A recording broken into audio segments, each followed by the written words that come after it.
everyone, and a warm welcome to this episode of Strengther, an initiative of CXO Digital Pulse. In this series, we are bringing to you stories of resilience and courage of women who have left an amazing or incredible mark in their industries. And to share her journey today, we have a very special guest. It is Maya Culas, who is the Marketing Director for India and SAARC region at Hitachi Vantara. A warm welcome, Maya. Thank you, Pratik. Thank you for having me. It's our pleasure. And Maya, to start off, we really would like to understand about you as a person. How has been the background, your journey, the initial stage, so that our audience can know about Maya as a person. Okay. I'll try to, in the next few seconds or 2 minutes, tell you a little bit about myself. Well, I grew up all over India. My dad was in the Navy, so he had a transferable job. So I lived in different cities. I studied in 5 different schools. So by the time I was 16 years old, I had already changed 5 different schools. Okay. Which sounds difficult to some people, but I think it was the best time of my life. I did not find it difficult at all to change schools every 2-3 years. Okay. It really helped me and made me the person I am. It helped me to adapt. I moved cities from Delhi to Bombay to Vizag to Wellington in Ooty. Okay. Then we came to Bangalore. So different people, different cultures. I mean, you know, in India, north, south, east, west, it's like so different, right? Just the whole fact of meeting people, making new friends every few years, and it wasn't daunting at all. I would actually be excited when I was leaving a place to go to many new adventures and many new friends, and that was what I looked forward to. And I think that really helped me in my career as well. So it makes you bold. It helps you to like step out of your comfort zone and just go out there and see what's available, because there is so much opportunity and there's so much good in everybody and there's so much good in every place. And I remember actually when I finished my 10th, we were in Secunderabad at that time. By then you're a little older and you have stronger relationships, right? When you're younger, you don't have such strong. But finish 10th standard and you want to continue for 11th and 12th. And that's the time, then I cried. I don't want to leave Secunderabad, I was coming to Bangalore. And my mother told me that about how wonderful Bangalore is, and you're going to meet so many new people there, and it's even better than Secunderabad. And I was like, can anything be better than that? And I came to Bangalore and it was wonderful, and I never left. Okay. So, and I did my college here, I did my MBA here, and then I started working. I entered the working world through advertising. Very exciting, very long hours, but I think it teaches you so much. You know, for a young person in advertising, you think it's all glamour. It's not. It's just like terribly hard work. And you can do anything after that. I think everything got easier after that. And then I moved into public relations, and then I moved into marketing. So I did my MBA in marketing. And so it was a natural progression. So a little bit of advertising, a little bit of PR, and then moved into a full-fledged marketing role, and then into proper tech marketing. Okay. So I I worked at BA, Oracle, and then came to Hitachi Vantara. I've been here 15 years. It's been a good journey. I think it's a company also that offers you that space and that comfort and gives you a safe place to grow and be yourself and actually succeed. It wasn't easy throughout. I mean, it sounds easy now after 15 years, but yeah, so that's in a nutshell. Okay.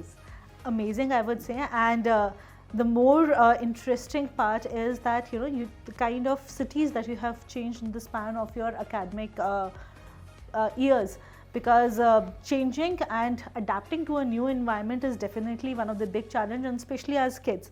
Even as elders, it becomes a challenge for us when we move the organization. As a kid, you have hopped multiple cities. And I would say it's been more than 2 decades that you started from advertising to PR to now being a tech marketer, working for now over 15 years with Hitachi Vantara. So Maya, can you share some of the lessons or more insights onto your journey in these 20 years? Yeah, so I think there were good times and bad times and a lot of learnings as well. One of the key things, you know, so advertising and PR, there are a lot of women in the workforce, right? So it's a good place to start. You find your voice. you're not like pushed back in a very male-dominated organization. So a lot of learnings from the lot of strong women I worked with. So by the time I reached PR, we had some really senior women who played quite a big influence in my life. And some of the things that I remember is, so when you're this young girl and you're taken for meetings, and in public relations, you actually have to advise CEOs and senior executives on what to say and what not to say, and you're giving them messaging, and you're in your 20s. And why would they listen to you? So you go a little bit you're nervous for meetings with your boss and your boss's boss and all that, and sit there. But our really senior exec in the organization all had this one rule that said, if you come for a meeting, you have to speak. You have to say something valuable at the meeting, or you will not be taken for the next meeting. Okay. It was like tremendously stressful for us. Okay, we should have to say something intelligent, have to say something. I'm going to sound stupid, but it was great, because otherwise you just end up, if you go 3-4 people for a meeting, the junior most, and if you're a girl, you kind of stay quiet, because I don't know, in India and everywhere else, you say, little girls should be seen and not heard, and you're like made to grow up like this, don't talk out of turn. I wasn't specifically, but you hear a lot of people say that. But so you make that effort, right? So you actually think of a question I'm going to ask at this point. You have to do some research and you have to sound intelligent. But it helped. So once you overcome that initial fear, you ask a question. And when the first time someone actually hears you and asks back, like, that's a good point. Or can you tell me a little more? Or maybe I didn't think of that before. It's like a wonderful feeling. Like, you're recognized, you're seen. And then you build upon that and you just gain confidence step by step. And then I had another manager at a point who said, always sit at the table. In typical boardroom situations, and it happens even now, I see it so much in my office, and even if you're called for a town hall, or everybody come into the boardroom, the men or the guys all come and sit around the table, and the girls will take the second circle, right? You know what I mean, the chairs that are against the wall. Towards the side of the wall. Yeah, they all want to go and sit there. And this manager said, go and sit at the table. Take your notebook and pen and always sit at the table. And it makes a difference. People look at you there, and sometimes you're the only one sitting there. All the guys, and guys do it naturally. They just go there, they want to be seen. Perception is something that comes inherently to them, I think. And I think women have to kind of learn that. You have to build that perception in your organization, right? You might be really good at what you do, but if you don't talk about it and don't show it, like they say, men, they're shooting the breeze, they go for a smoke, they just do it so much more easier. But we it comes natural to them. I think so, yeah. I think it comes naturally to us also, but that little bit of push is required.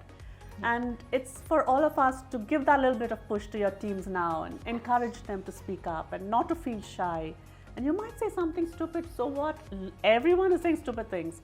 Even the senior most person says stupid things. It's okay, right? Just move on with it. So those are some of the things, and I'm fortunate to have had strong leaders who have helped me through it. Okay. And Maya, what role did these organizations play? Because it's believed that even the organization culture plays a lot of role, in fact the biggest role, in crafting you as a person, the confidence, as you mentioned, it attributed by the managers, that asking you to take a seat on the table. What is your opinion about the environment that an organization puts across to the employees, and be it men or women? Yeah, I think it plays an important role. So I've been here 15 years, and I wouldn't have stayed if I didn't like it, right? So people say it's probably too long and you should move. I don't see a reason to move just for the sake of moving.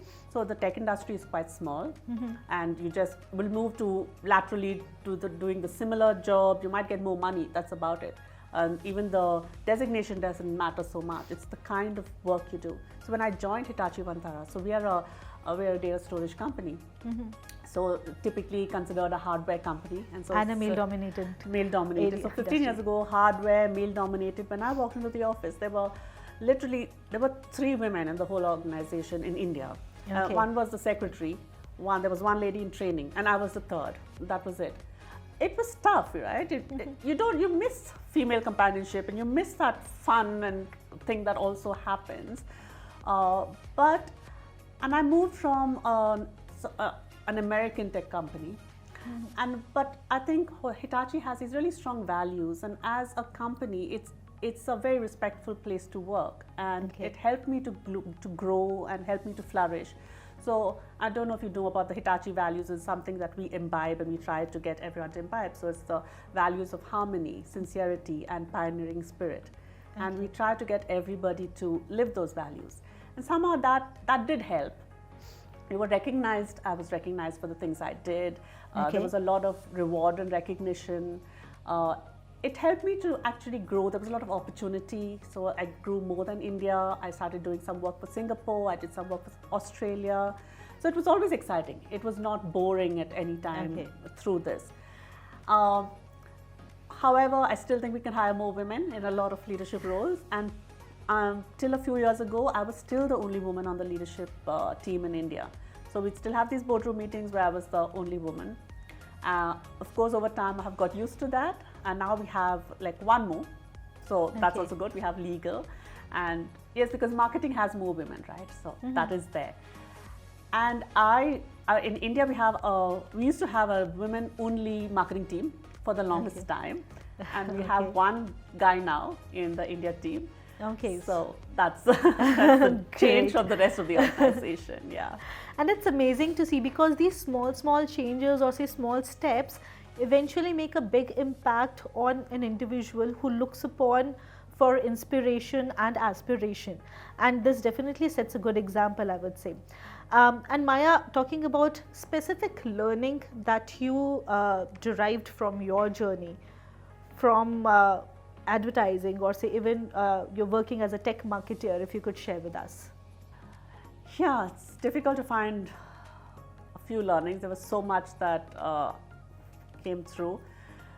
Like I said earlier, I think as women, something that we really need to do is come out of our comfort zone and be more sure of what we're doing and speak up. I think that's very important. And I would also say that one thing that helped me a lot, okay, I have this one instance, okay, it's funny. So it's because I'm in marketing. So we were discussing some point with one of my male colleagues. I think he was in operations, and we were doing some numbers, okay? And there was a mistake on the numbers. And I said, no, that number is wrong. You have to correct it. And he said he was so confident that his number had to be right. Okay, and then I said, no, I think it was a bit of small calculation. And I said, no, it is not. This is it, okay? So then after that, when he admitted, he said, oh, pretty good for, because, you know, for a non-numbers person or someone who did marketing, you're pretty good at numbers. So I had to say, you know, that's an assumption that I'm bad at numbers. One, because I'm a woman, and because you think I did marketing. I'm a maths graduate. I mean, how did you assume that I was not? You know, it's just an assumption. And so I am very good at numbers. So you just think that you're an engineer, because we are mostly engineers in our organization, right? There's so many assumptions that people make, and you need to step up there and correct it. Also, and this is, I noticed for a lot of women, right? They don't join conversations of importance. Speak about current affairs, join people at the lunch table. When you're seeing your sales colleagues talking, you know, join the conversation, find out where's the business going, find out what's happening in the country, find out whatever the next big thing, what is Elon Musk talking about, join these conversations, make them be a peer. And don't be a girl, that's what I mean. You know, what I'm trying to say, don't just come in for girly conversations. Don't always hang out only with girls and have girly conversations. It is difficult. It is difficult to step out there and make them see you as a peer. Don't make them see you as a girl. I don't know if people breaking get that. the barriers or the perception, because at times using the phrase behaving like a girl, they have their own preconceived notion that there's a typical way a girl or a woman has to behave. In fact, there's much more. If she's getting so much of education, same as the male colleagues, obviously she can have similar opinions that shouldn't be judged just because of the gender one. Sorry, Great this point. was another, when you said that, right? There's so many assumptions people have, even in office, right? So when somebody said, when you said the same opportunities, and a lot of women now get the same opportunities. They study the same, they're growing up the same way, but there are some things that people think that they should do. So I had a colleague who, you know, when you're having lunch together, so they ask each other, "Oh, so what did your wife send you when they're opening their lunchbox, right?" And this guy said his mother packed his lunch today, and then he asked me, what did you cook? So I said, my mother packed my lunch too. And he said, you didn't cook it. I said, no, did you? So, I mean, how do you assume? Interesting. You did not cook it, but why should I? I have cooked it, right? These are small things, but it just makes a difference. That person, everyone at the table just stops and thinks for a moment, and it gives you a chance to explain a little that I also don't sit at home and cook. My mother also packs my lunchbox just like yours. And these are small things, but it has been there since ages, and that's how it's getting passed on. But I believe the kind of chairs we are getting on the table, that's increasing, and I'm sure that will change the perception as well. So one piece of advice, Maya, if you were to give to the world out there, what it would be? Well, I think be confident, be sure of what you're going to do. Don't be afraid of making mistakes. Everyone makes mistakes. Men, women, senior people, junior people, everyone makes mistakes. So don't worry about that. Say what you think. You know, it's okay to have an opinion on everything.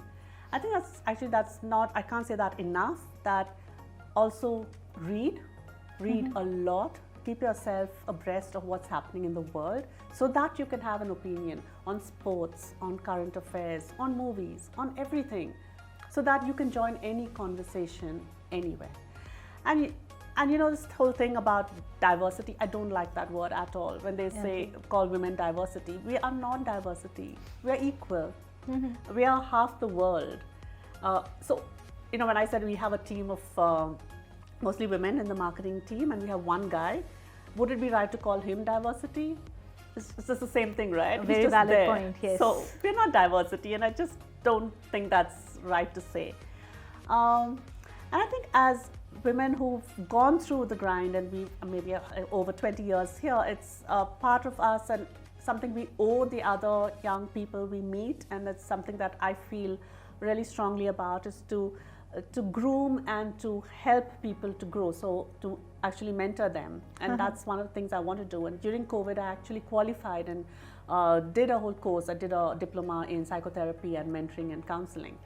And I want to focus more on helping young women in their careers, to help them grow, and to all my learnings, to share it, and so that they don't have to go through the same. I mean, I think they will still go through the same, but at least know that there are people who do understand, and to be there to hear and listen and give that little bit of mentoring to people. Okay, great. Thanks a ton, Maya, for being here with us today and sharing your opinion. And definitely we are leaving this conversation with a very important note that women do represent half of the population of the world. We do have a voice. Assuming and having a preconceived notion will not facilitate or point something out. Let's help each other and let us grow as well. Thank you so much for being with us today.